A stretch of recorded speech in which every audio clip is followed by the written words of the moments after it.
What is going on, everybody? I am the FD Guru, bringing to you guys a Thursday NBA edition of my DFS podcast. We had the trade deadline just passed when I started this video. I didn't want to do the video until after the trade deadline because obviously things could change up the slate. But luckily for today, there's only 4 games. Only one team is affected by the trade deadline today, and that's the Suns. We have 11 games tomorrow. I think tomorrow is going to be a lot more trickier of a slate because those trades that happen today are not going to be in effect for those players to make debuts for tomorrow. So tomorrow, with there being 22 teams playing in those 11 games, I think that's going to be a messier situation. Tonight, pretty straightforward for the trade deadline. The Suns, we got, we all know that Kevin Durant trade that happened. And Dario Saric just got traded. He was looking like a value play for tonight. So we got Jamal Murray questionable for the Nuggets tonight. He was out last game. I think it's for injury management, so I'm going to assume he has a better chance of playing here tonight. They're in the first game, so we'll get news on that before lock. We also have DeMar DeRozan, who missed last game, questionable again tonight. They did bump Vucevic's price to $9,000. Levine still looks like a great play, whether DeRozan plays or not, against those stinky Nets.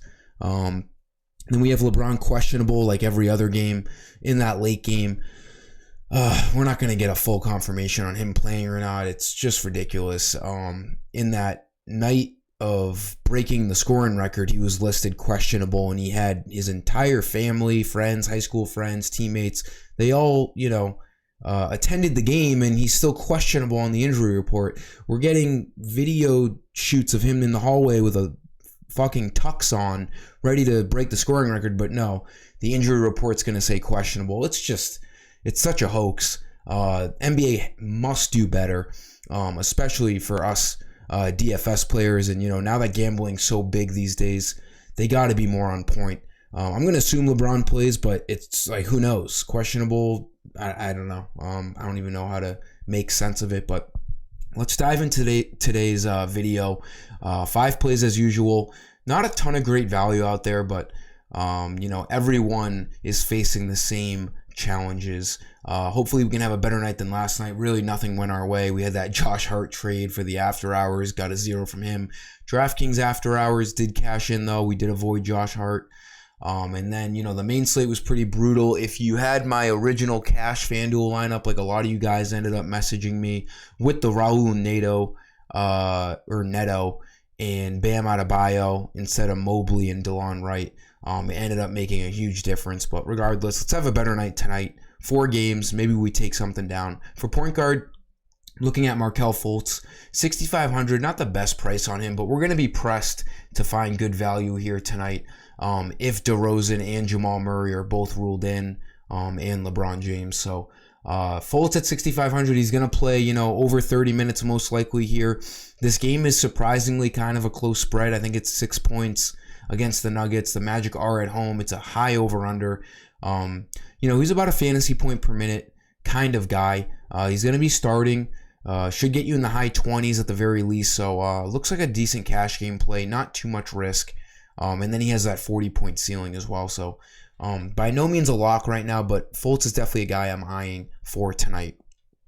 For the Suns, Josh Okogie hasn't been playing, but he might have to play here tonight. I don't know how confident I am with this play yet, but we'll end up seeing what ends up being the projected starting lineup for the Suns, but they currently don't really have a guy to play the 4 right now. They traded Cam Johnson. They traded Mikal Bridges. So it looks like Josh Okogie's going to find plenty of minutes here for the shorthanded Suns tonight. Dario Saric is also out. So Okogie looks good. Torrey Craig looks good. These cheap, secondary players for the Suns might be the only night of the year that we're going to be picking them because Kevin Durant's coming into town. He is still hurt. So maybe we end up playing Okogie and Torrey Craig a couple more slates. But tonight, Okogie looks good. Torrey Craig, they're kind of in the same boat.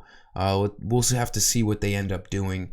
But there's definitely some extra minutes to go around in Phoenix tonight. Again, like I said earlier, they're really the only team affected truly by the trade deadline today. Small forward, I mentioned Zach LaVine, 7,600. You know, anytime he's under 8,000, he's going to look good. Going to play a bunch of minutes if DeRozan's in. Obviously, he doesn't look as good, but you could still play him on this small game slate. Obviously, if DeRozan's out, he's going to look fantastic. Played 40 minutes last game. Didn't shoot the ball too well. He has a better matchup tonight against the Nets.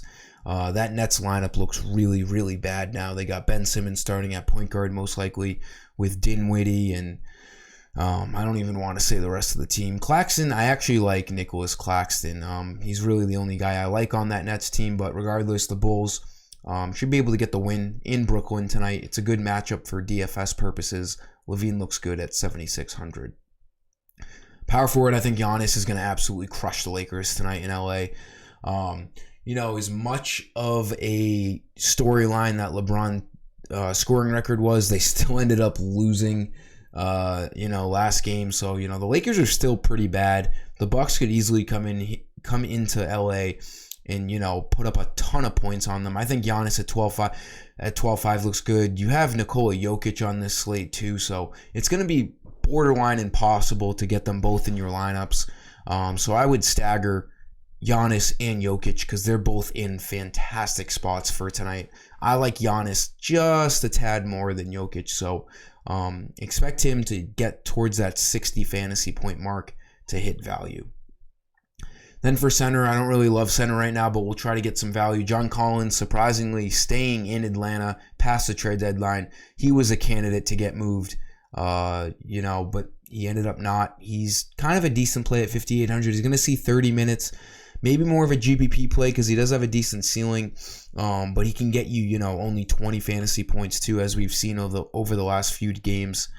But he looks like a decent play. It's a good matchup against the Suns. Again, he's going to be starting. He's going to be seeing starters minutes. Value's pretty tough right now. I don't mind going to John Collins as of right now. That'll do it for this video, guys. Let's have a big bounce back night here tonight. Again, like this video. Make sure you're subscribed to my channel, and let's get after it here tonight. Until next time, I am the FD Guru, and I'm signing off. Peace.